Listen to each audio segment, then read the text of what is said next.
UKLO 1 year masters. No IELTS required up to 5 years visa. High visa success rate. Sir నిన్న whereas మనం చూసుకున్నట్లయితే central government పోలవరానికి 12,000 కోట్లు అనేది కేటాయించింది. అది త్వరలోనే ఇస్తామని చెప్పారు. అది సో ఆంధ్ర రాష్ట్రానికి మంచి రోజులు వచ్చినాయి. వేరేస్ లాస్ట్ మనం 5 years చూసుకున్నట్లయితే క్యాపిటల్ లేని ఇష్యూ మనం చూసాం.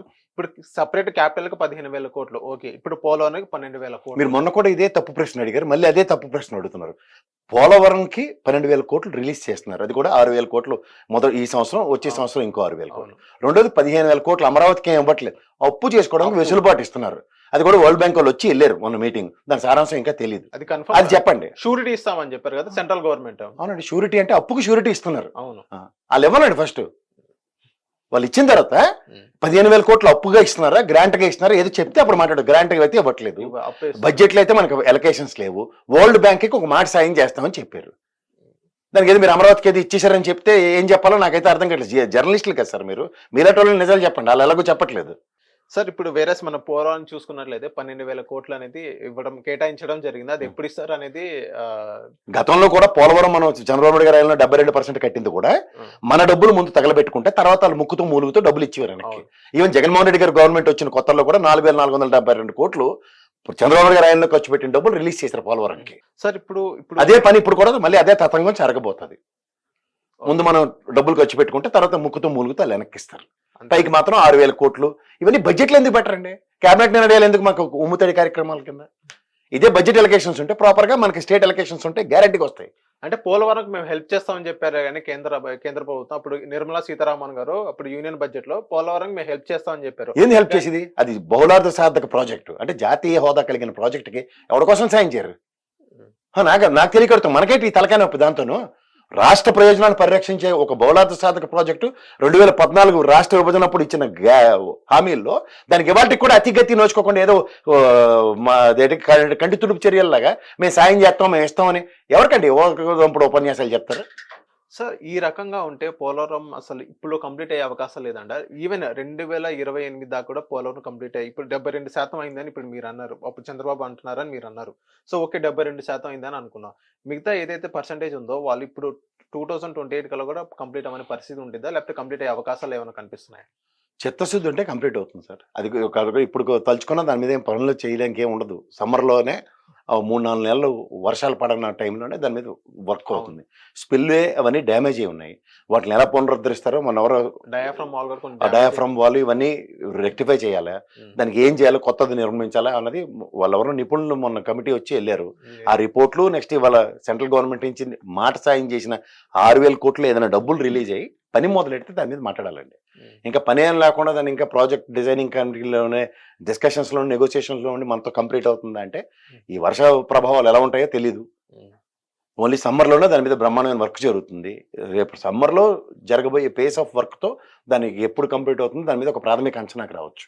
ముఖ్యంగా స్పిల్వే డయాఫ్రమ్ వాల్ డ్యామేజ్ని అరికట్టి శాశ్వత ప్రయోజనాలు చేయకపోతే అది ఇంత కష్టపడి చేసుకున్న ప్రాజెక్టు ఎవరికి కాకుండా ఉపయోగపడకుండా పోతుంది. సార్ ఇప్పుడు మాకు 3 సిచ్యువేషన్స్ చెప్తాను సార్. ఇప్పుడు ఆంధ్ర రాష్ట్రంలో మొన్న జరిగినాయి సేమ్ ఇలాగే కూటమి సభ్యులు ఇలాగే చేసుకుంటూ పోతే నెక్స్ట్ వాళ్ళకి మనుగడ ఉండదేమో అని మాకు అనిపిస్తుంది. ఎందుకంటే చిలకలూరుపేట ఎమ్మెల్యే వాళ్ళ వైఫ్ బర్త్డే కోసం పోలీసులు అక్కడికి వెళ్ళి కేక్ కట్ చేయించడం ఎంతవరకు కరెక్ట్? ఈవెన్ శ్రీకాళహస్తి ఎమ్మెల్యే అక్కడ శ్రీకాళహస్తిలో ఒక ఈనాడు రిపోర్టరు అక్కడ ఇసుకలో స్కామ్స్ జరుగుతున్నాయి, ఫ్రీ ఇసుక అన్నారు, కాకపోతే అక్కడ స్కామ్స్ జరుగుతున్నాయి ఒక రిపోర్టర్ న్యూస్ పేపర్లో వేస్తే అక్కడ ఉన్న శ్రీకాళహస్తి ఎమ్మెల్యే రిపోర్టర్కి ఫోన్ చేసి వార్నింగ్ ఇవ్వడం జరిగింది. అదే గుంటూరు వెస్ట్ ఎమ్మెల్యే, ఇప్పుడు sitting MLA Guntur west MLA ఇప్పుడు ఆయన జగన్మోహన్ రెడ్డి గారి ప్రభుత్వంలో ఒక ల్యాండ్ కొనడం జరిగింది. ల్యాండ్ అప్పుడు 40 lakhs, ఎకరం 40 lakhs అని చెప్పడం జరిగింది. సో వేరే వీళ్ళు పవర్లోకి వచ్చిన తర్వాత మళ్ళీ కూటమి అధికారంలోకి వచ్చిన తర్వాత నువ్వు 30 లక్షలకి ఇస్తావా ఇవ్వవా అని బెదిరించడం జరిగింది. సో ఓవరాల్గా ఈ 3 సిచ్యువేషన్స్ ఇలా ఇది 100% జరిగి ఈవెన్ పేపర్లో ఆంధ్రజ్యోతి పేపర్లోనే వేయడం జరిగింది. సో ఇలా ఓవర్ యాక్షన్ చేసుకుంటూ వెళ్తే నెక్స్ట్ వాళ్ళకి మనుగడ ఉండడం కష్టమే అనుకుంటున్నారా? ఇప్పుడు నిన్న క్యాబినెట్ మీటింగ్ లో కూడా చంద్రబాబు నాయుడు గారు చాలా సీరియస్ గా చెప్పారు కదా అందరికి, ఈవెన్ మంత్రులకు కూడా చేతవని ఇచ్చారు. మీరు మీ పరిధిలో ఉన్న ఎమ్మెల్యేలని ఇలాంటి విషయాల్లో నియంత్రించండి. ఇవన్నీ వీటి అన్నిటి మీద వాళ్ళకి అవగాహన ఉంది, కానీ ఇలాంటి పునరావృతం అయితే మాత్రం నిజంగా it leads to ruckus. Pathipati Polavarao గారు ఆ టోల్ గేట్ దగ్గర వాళ్ళ వైఫ్ చేసిన పనికి లాస్ట్ టైం ఎలక్షన్ ఓడిపోలేదు అతను. ఇవన్నీ ప్రజాస్వామ్యంలో ప్రజల బాహుళ్యంలో కొన్ని చర్చనీయాంశాలు ఎప్పుడైతే ప్రజా మనుగడకే ప్రమాదం వచ్చే చర్యలు ఉన్నప్పుడు దాని కాన్సిక్వెన్సెస్ రిప్రికేషన్స్ ఆ ప్రజానాయకులకి బాగా తెలుసు. అది మనకన్నా వాళ్ళకే బాగా తెలుసు. అంచేత ఏమైనా అవుతుందా కూటమికి అన్నది మనం చెప్పక్కర్లేదు. ప్రజలే న్యాయ నేతలు, ప్రజలు నిర్ణయం తీసుకోగలుగుతారు అలాంటి విషయాల్లో. అంచేత దానికి తగ్గట్టు నేను చంద్రబాబు గారు కూడా ప్రొయాక్టివ్గా చెప్పిన ఉదంతంలో రాబోయే రోజుల్లో వీటిని ఎంతవరకు రెస్ట్రిక్ట్ చేస్తారో చూడాలి. కానీ ఈ విధంగా జరగడం మాత్రం తప్పు. రెండోది పునరావృతం కాకుండా కూడా చూసుకో. సార్ నేను గుడ్లవేరు ఇంజనీరింగ్ కాలేజ్ సిచ్యువేషన్ మనం చూసుకున్నట్లయితే 28 హిడెన్ కెమెరాస్ పెట్టారు బాత్రూమ్స్లో. అవి కూడా ఫిమేల్ బాత్రూమ్స్లో. ఏదైతే 300+ వీడియోస్ ఉన్నాయి ఫిమేల్స్. సో ఆ వీడియోస్ అనేది హాస్టల్ బాయ్స్కి సేల్ చేయడం జరిగింది. నిన్న పేపర్లో కూడా వేశారు. సో ఇది ఎంతవరకు కరెక్ట్ అని సార్? గవర్నమెంట్ దీని మీద సీరియస్ యాక్షన్ తీసుకోవాలి కదా? ఖచ్చితంగా తీసుకోవాలండి. ఎందుకంటే ఇది ఒకటి మహిళా మతాలు కదా సార్ అందరూ. ఆడపిల్లలకి భద్రత కల్పించవలసిన బాధ్యత సమాజాన్ని and in the same scenario law and ఆర్డర్ని పరిరక్షించే పోలీస్ వ్యవస్థది, మనం ఎన్నుకున్న ప్రజాప్రభుత్వాలది. సో ఇలాంటివి హేయమైన చర్యల కింద వీటిని అభివర్ణించాలి. వీటిని పునరావృతం కాకుండా చూడాలి. అట్లీస్ట్ డ్యామేజ్ కంట్రోల్ అన్నది ఇప్పటి నుంచైనా తీసుకోకుండా దాన్ని చలవలు పలవలు ఓ 10 మందికి దాన్ని సీడీలమ్మో లేకపోతే ఆ వీడియోలు క్లిప్పింగ్లు పంపించకుండా ముఖ్యంగా పోలీస్ వ్యవస్థ దాని మీద చాలా కఠినమైన చర్యలు తీసుకుని ఆ మూలాలు ఎవరు ఇన్స్టాల్ చేశారో ఆ కెమెరాలను వాళ్ళ మీద కూడా కఠినమైన చర్యలు తీసుకుని ఇలాంటి మిగిలిన కాలేజీల్లోనూ ఎక్కడా కూడా రిపీట్ కాకుండా చూడాలి. మెయిన్ కాలేజ్ మేనేజ్మెంట్ హస్తం ఉంది కదా సార్ ఇందులో, వాళ్ళకి లేకుండా. సార్ ఇప్పుడు మీ దగ్గరకు వచ్చి ఒక కెమెరా పెట్టాలంటే మేనేజ్మెంట్కి మీ ఇక్కడ ఉన్న వాళ్ళకి ఎవరికి తెలియకుండా పెట్టగలరా? చెప్పండి. Intentions needs to be correct. అసలు అలా బహిర్భూమి ప్రదేశాల్లో ఎవరైనా కెమెరాలు పెట్టడమే ఫస్ట్ ఆఫ్ ఆల్ చాలా నీచమైన చర్య. బాత్రూంలో ఉన్న కెమెరా పెడతారండి. కవిత గారు బెయిల్ మీద బయటకు వచ్చారు. ఓకే, వెళ్ళాను కూడా మొత్తం కోర్ట్ అకార్డింగ్ టు లానే వాళ్ళు వెళ్ళారు. సో చాలా మంది ఏమంటున్నారంటే మళ్ళీ కేసీఆర్ గారు బీజేపీతో కలవనున్నారు. బీజేపీ కేసీఆర్ ఇద్దరు కలిసి మళ్ళీ 2028 ఎలక్షన్లో పోటీ చేయబోతున్నారు, విలీనం చేయబోతున్నారు అని అంటారు. ఇది నిజమేనా సార్? ఇది మొత్తం మిత్ అంటారా? ఆయన కేసీఆర్ అనుకుంటున్నారు, ఎవరు అనుకుంటున్నారు సార్? ఫస్ట్ ఆఫ్ ఆల్ ఆయన ఈ తెలంగాణ సమాజం కోసం ఆయన ద వే హెస్ కమిటెడ్ 2001 నుంచే ఆయన పదవులు అన్నీ తృణప్రాయంగా వదిలి ఇదే కాంగ్రెస్లో క్యాబినెట్ హోదా మినిస్టర్ని కూడా ఏవి కాకుండా వదిలి ఆయన ఉద్యమం తెలంగాణ రాష్ట్రమే నేపథ్యంగా ఆయన ముందుకు నడిచిన విధానం గెలుపోవటమలండి. 10 సంవత్సరాల తర్వాత ఎలాంటి వాళ్ళకైనా యాంటీ ఇన్కంబెన్సీ తప్పదు. ఆయనకి అప్పుడు కూడా స్ట్రాంగెస్ట్ అపోజిషన్ కింద ఉన్నారు. 39 స్థానాలు గెలిపించారు. ఇది ఎంపీలు అంటారా?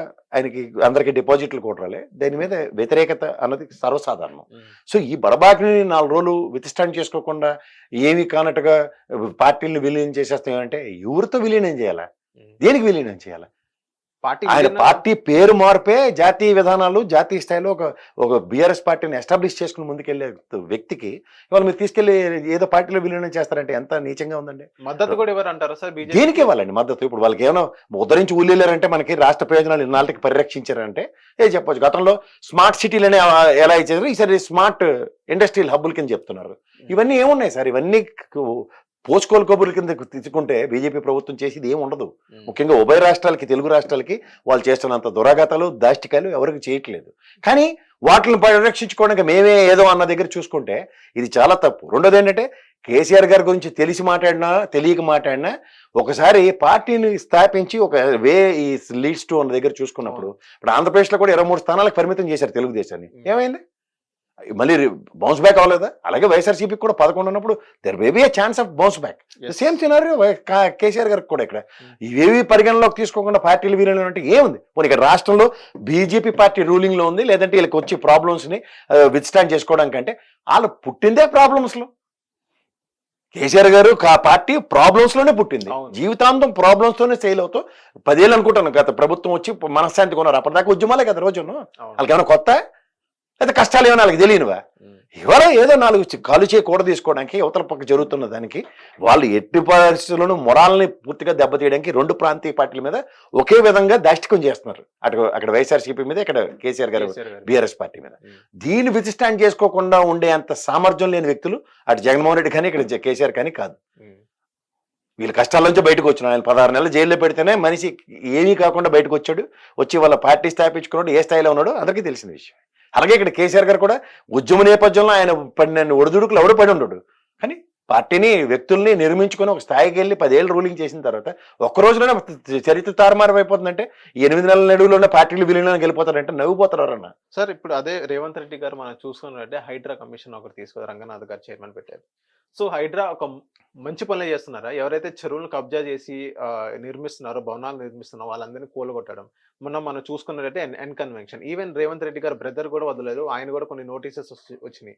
సో ఇలా మనం చూసుకున్నట్లయితే హైడ్రా అనేది ఒక మంచి పనులు చేస్తున్నారు రేవంత్ రెడ్డి గారు. First of all Tirupati Reddy గారు ఆయనకి నోటీస్ ఇచ్చారు, ఆయన అద్దెంట్లో ఉంటున్నాడు.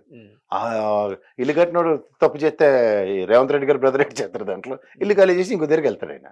రెండోది హైడ్రా అనే వ్యవస్థ వాళ్ళ చెరువుల పరిరక్షణ కన్నా ముందు ఆఫీసర్స్ ఎవరైతే వాటికి పెర్మిషన్స్ ఇచ్చారో వాళ్ళందరి మీద బ్రహ్మాండమైన కఠినమైన చర్యలు తీసుకోమనండి.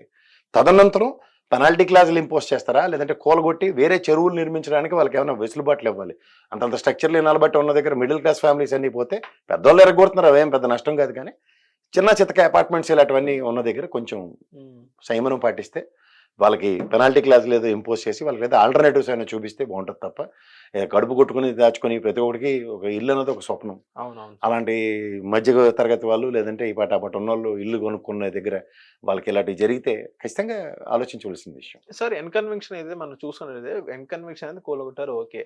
నాగార్జున గారు కోర్టు మా దగ్గర స్టే ఉంది అయినా మీరు కూలగొట్టారని సోషల్ మీడియా వేదిక అసలు ఏం జరిగింది సార్? అక్కడ స్టే ఇచ్చారా కోర్టు అనేది? అక్కడ స్టే మీదే నలబట్టి ఈదుకొని వచ్చాడు కదా సార్ ఆయన. ఎప్పుడు నేను మొదలైన కథ అది. మీరు నేను పుట్టక నుంచి ఎన్ కన్వెన్షన్ మీద ఇష్యూసే ఉన్నాయి. సో ఇవాళ అది ఒక government taken a bold decision.